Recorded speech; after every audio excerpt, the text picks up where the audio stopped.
சமீபத்தில் வெளியான group one தேர்வில் வெற்றி பெற்று துணை காவல் கண்காணிப்பாளராக பணியாணை பெற்றுள்ளார் திருநெல்வேலியைச் சேர்ந்த ரமலி அவர்கள்.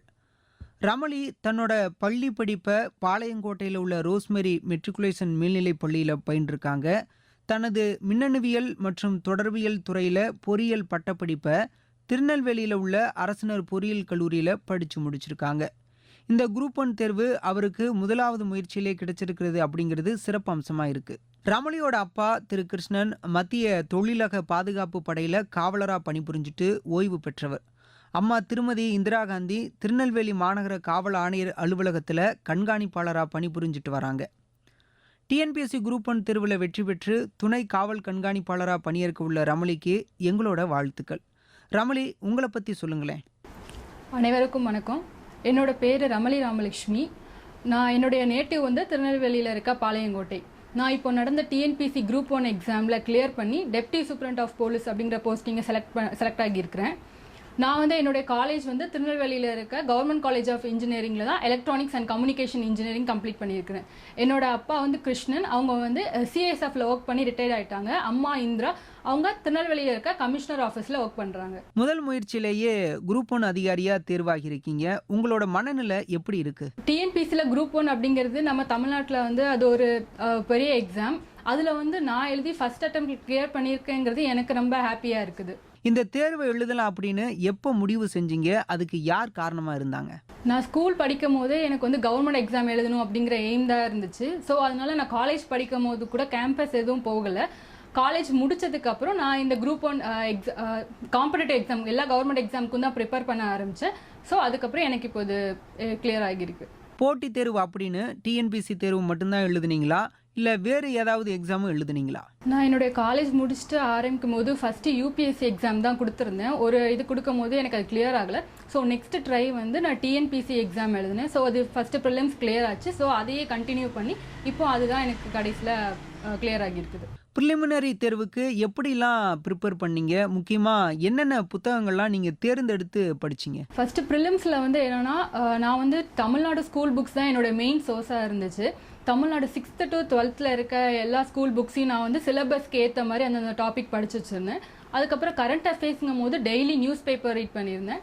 அப்புறம் மந்த்லி கம்பைலேஷன் அப்படிங்கிற மாதிரி கரண்ட் அஃபேர்ஸ்க்கு நிறைய இன்ஸ்டியூட்டில் வரும். ஸோ அதையும் என்னுடைய ரிவிஷனுக்கு நான் யூஸ் பண்ணிக்கிட்டேன். ப்ரிலிம்ஸ்க்கு அப்படின்னு பார்க்கும்போது நான் என்னுடைய ஸ்கூல் புக்ஸ், கரண்ட் அஃபேர்ஸ், அதுக்கப்புறம் ப்ரீவியஸ் இயர் கொஸ்டின்ஸும் நான் சால்வ் பண்ணி பார்த்தேன். அது மட்டும் இல்லாமல் டெஸ்ட் சீரீஸில் கொஸ்டின்ஸ்லாம் வரும்ல, அதுவும் சால்வ் பண்ணி என்னுடைய ப்ரிலிம்ஸ்க்கு மெயின்ஸாக இது மட்டும்தான் இருந்துச்சு. மெயின் எக்ஸாம் அதாவது எழுத்து தேர்வுக்கு உங்களை எப்படி தயார் செஞ்சுக்கிட்டீங்க? என்னென்ன புத்தகங்களை தேர்ந்தெடுத்து படிச்சிங்க? மெயின்ஸ் அப்படின்னு வரும்போது அதில் என்னுடைய மெயின் சோர்ஸ் வந்து நான் ப்ரிலிம்ஸ்க்கு படித்த அதே தமிழ்நாடு ஸ்கூல் புக்ஸ் தான் இருந்துச்சு. அதே மாதிரி கரண்ட் அஃபேர்ஸும் நான் ப்ரிலிம்ஸ்க்கு என்ன படிச்சனோ அதான் யூஸ் பண்ணிக்கிட்டேன். எக்ஸ்ட்ராவாக இதில் வந்து என்னென்னா, மெயின்ஸுங்கும் போதே நம்ம வந்து அதில் நிறைய ரைட்டிங் ப்ராக்டிஸ் வேணும். ஸோ அதுக்காக நிறைய ரைட்டிங் ப்ராக்டிஸ் இதில் டெவலப் பண்ணிக்கிட்டேன். அது மட்டும் இல்லாமல் அதர் சோர்ஸ் அப்படின்னு பார்க்கும்போது மெயின்ஸில் வந்து சிலபஸை பேஸ் பண்ணி அதில் நம்ம ஸ்கூல் புக்ஸில் இல்லாத சோர்ஸ்க்கு வந்து நெட்டை சர்ச் பண்ணி படிச்சுட்டு இருந்தேன்.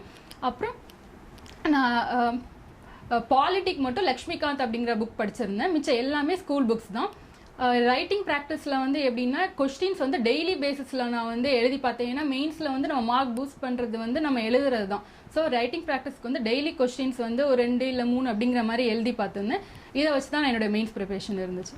நேர்முக தேர்வை எப்படி அணுகுனீங்க? அதுக்கு உங்களை எப்படி தயார் செஞ்சுக்கிட்டீங்க?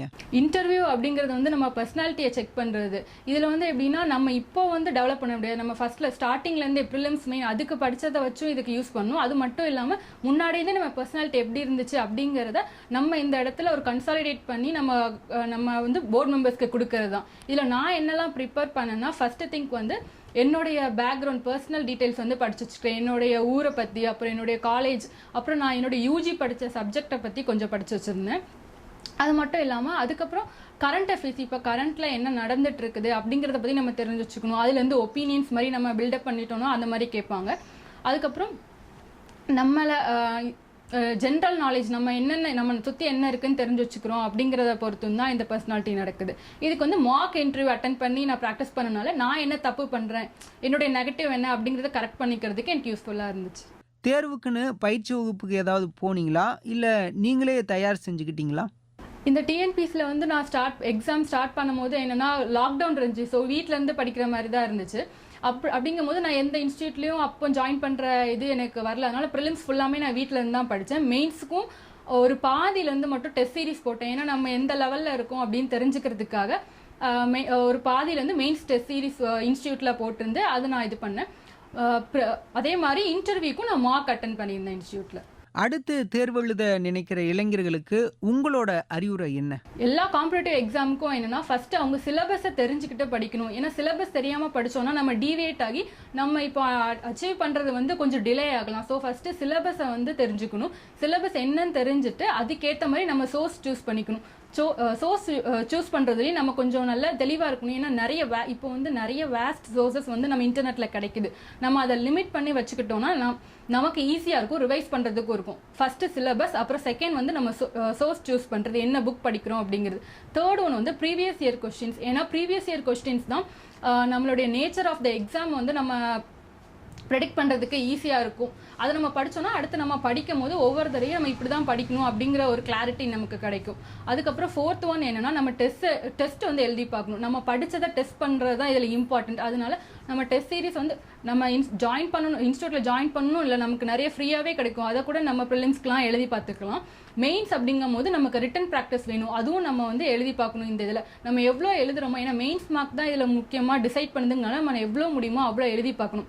அது மட்டும் இல்லாமல் இதில் முக்கியமானது என்னென்னா இந்த எக்ஸாமில் கன்சிஸ்டன்சி வேணும். ஏன்னா இந்த எக்ஸாமே ஒரு 6 months அப்படிங்கிற மாதிரி போகும்போது நம்ம கன்சிஸ்டண்ட்டாக டெய்லி படிக்கணும். ஒரு 2 நாள் படிச்சுட்டு இன்னொரு நாள் விட்டுட்டோம்னா அது அப்படி டிலே ஆகும். ஏன்னா நம்ம படித்தது 2 நாளில் மறந்துடலாம். அப்படிங்கிற போது நம்ம கன்சிஸ்டண்ட்டாக டெய்லி கொஞ்ச நேரம் படிக்கிறோம்னா அந்த நேரத்தை வந்து நம்ம டெய்லியுமே அதை நம்ம கான்ஸ்டண்ட்டாக நம்ம வச்சுக்கணும். அப்போ தான் நமக்கு ஒரே சைக்கிளில் இருக்கிற மாதிரி ஃபீல் ஆகும். ரொம்ப நாள் போகிற மாதிரி நமக்கு ஒரு ஃபீல் கிடைக்காது. அதுக்கப்புறம் நம்ம சொன்ன இந்த 4 விஷயத்தோட ரிவிஷனும் ரொம்ப முக்கியமாக இருக்குது. ஏன்னா ப்ரிலிம்ஸ், மெயின்ஸ், இன்டர்வியூ 3 இருக்குது. நம்ம வந்து கான்ஸ்டன்டாக ரிவைஸ் பண்ணிகிட்டே இருந்தால் தான் ஒவ்வொரு எக்ஸாம்லேயும் நம்மளால் அதை ரீப்ரொடியூஸ் பண்ண முடியும். எல்லாரும் இதை ஃபாலோ பண்ணி கன்சிஸ்டண்ட்டாக படித்தா கண்டிப்பாக எல்லாருமே ஃபர்ஸ்ட் அட்டெம்ப்டில் அவங்க வந்து கிளியர் பண்ண முடியும் அப்படிங்கிறத என்னோட ஒப்பீனியன். இவ்வளவு நேரம் உங்கள் கருத்துக்களை எங்களோட பகிர்ந்து கொண்டதற்கு மிக்க நன்றி. நன்றி. வீடியோ உங்களுக்கு பிடிச்சிருந்தா லைக் பண்ணுங்க, ஷேர் பண்ணுங்க, சப்ஸ்கிரைப் பண்ணுங்க, கமெண்ட் பண்ணுங்க, பெல் ஐக்கன் பிரஸ் பண்ண மறந்து போயிடாதீங்க. அப்பதான் நாங்கள் போஸ்ட் பண்ற வீடியோவோட நோட்டிஃபிகேஷன் உங்களுக்கு வரும்.